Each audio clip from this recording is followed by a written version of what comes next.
You're a bit wonky. Let me straighten you up. Now you're even more wonky. There you go. Hey guys, welcome back to Alternative Smallholding. I'm Jazz and we're at home today and we're going to do something a bit different. It's been quite a while since I've actually remembered to do one of the challenges I've been tagged in. But the lovely Jane over at I'm going all Yorkshire on you for a minute then. Over at Jane's Allotment, she has tagged me in a challenge which is to tell you about 5 tips or mottos or 5 things that I have learned and will carry on over to next year, or 5 things that can help you. So I thought it's actually a really good challenge. It's that kind of time of year when everything's starting to slow down. The preserving has even started to slow down, thank goodness, because that was hard work. But it's the time of year when we do sit back and we start to reflect a little more and we start to think about things that, like Jane said, things that have gone right and things that have gone wrong, and challenges that we've had over the last growing season, because here in the UK in September time it's the end of the season that we've just had, and it can be the start of the next season. If you're planning to do things for over winter, you can grow like flowers like sweet peas, you can do garlic, onions, broad beans, all those kind of things. So it can be technically the start of the new season. So it's a good time to sit down and give these things some thought. And personally, lately I've been giving a lot of thought to our dreams. Basically, we've been giving a lot more thought to our dreams lately. Now, you guys will probably know that we're called an alternative smallholding because we have all the things that technically class as a smallholding, but they're spread out over different pieces of land. And our dream is to move out here, get some land, get a tiny house, but with plenty of land, and have our own animals, have a market garden, have some kind of educational resource for people, like a forest school or something like that. Yeah, that's our goal, and every now and then it's a good idea to revisit it.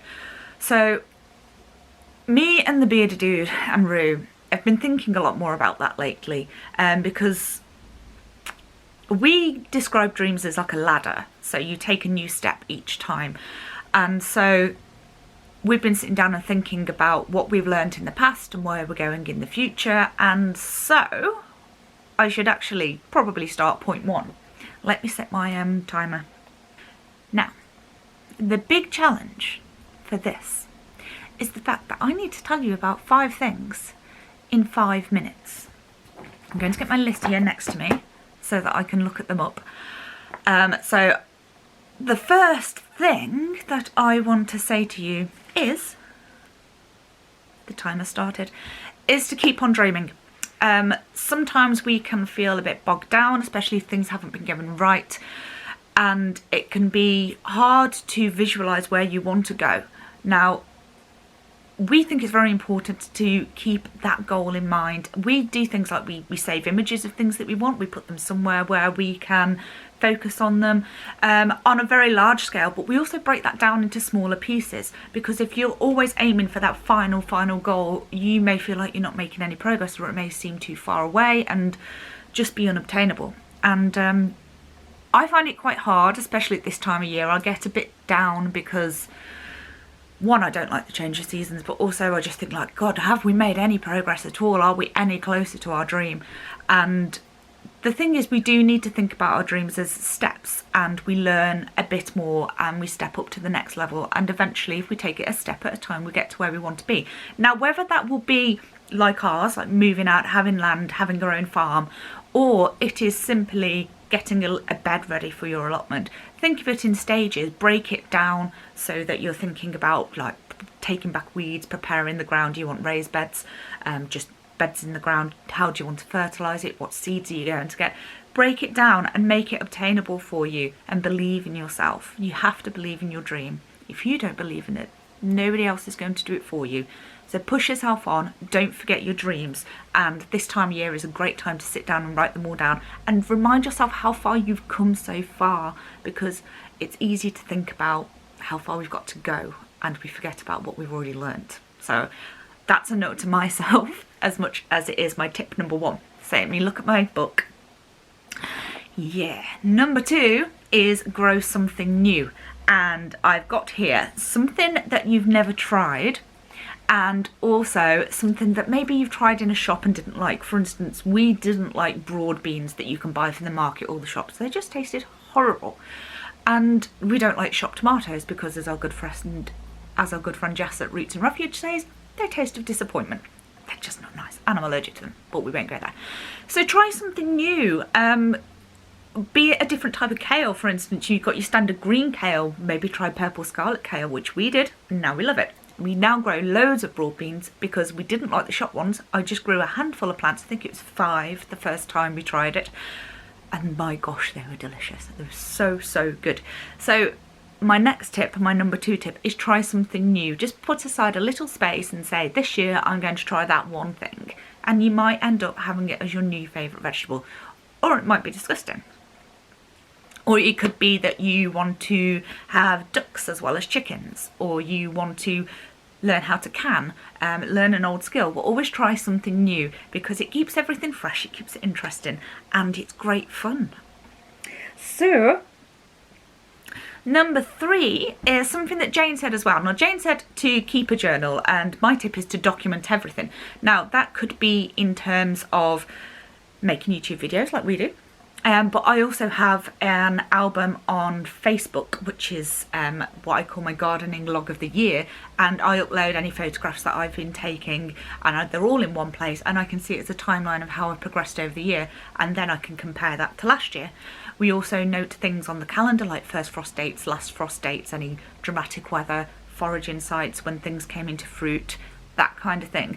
Document it. You can even write a blog. You don't have to necessarily make YouTube videos like we do, although if you don't, I absolutely recommend you do because it is great fun.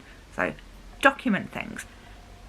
You'll find it really interesting to go back, and it actually refers back to point 1, is if you are taking photographs and you're documenting it all the time, you can go back and look at where you've came from. Okay, now point number 4 is don't be afraid to be frugal. This is probably a more personal one for me. Now, I am known by a lot of people for the queen of getting things for free. Now, I dedicate my life to this, guys. I am always looking out for things in skips. I'm always looking on FreeCycle, Facebook Marketplace, all places like that, for something that we can use and repurpose at the allotment. Now, I don't like spending money if I don't have to. I will if I have to, but I prefer to save that for something that I need, rather than the greenhouses were free, the shed was free, all of our boards were free. There's so many things that we get for free.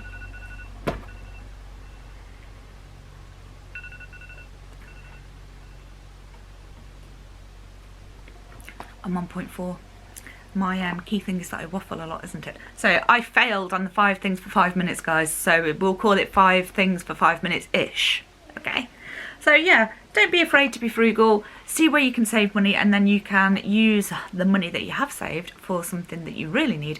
Also, shop in the sales. Now, places like Wilko's, and I'm always mentioning Wilko's because I adore them. I'm not sponsored by them. I'm nowhere associated with them. I just love them. They have a sale around oh my gosh, there's a roo.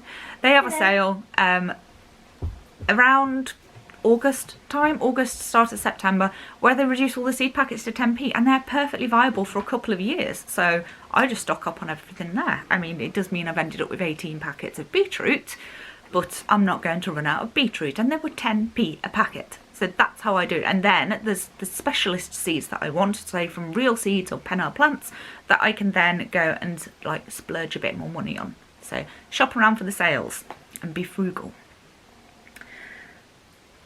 And tip number 5 for my 5-ish minutes is don't get defeated. Now, this year has been quite a challenging growing year for a lot of people worldwide, not just in the UK. Some things have thrived that have never usually thrived for us, such as we've had a great crop of carrots. But then things that were usually great with, like potatoes and beans, they've just been awful. really, really bad. Now, it's been a challenging gardening year. If this is your first gardening year, you may be feeling defeated, but don't. The thing that we need to learn about gardening is each year will be different. This year, the beans were rubbish. Next year, I could plant the same amount of beans and can be completely inundated with them. You never know what Mother Nature is going to throw at us. So we've just got to be adaptable. We've got to keep going. Don't give up. It's great fun. We all love this gardening. We're all here. You're watching these videos because you love gardening or farming of some kind. So if you've done it, you've tried something, it didn't work, I'm challenging you to go back and try it again, even in exactly the same way. You never know, it may work, but just don't get defeated because sometimes it can be hard. It's great fun, but it's hard. So yeah, there you go. I have waffled. It did take more than 5 minutes. That went really, really fast. I did not expect it to go that fast.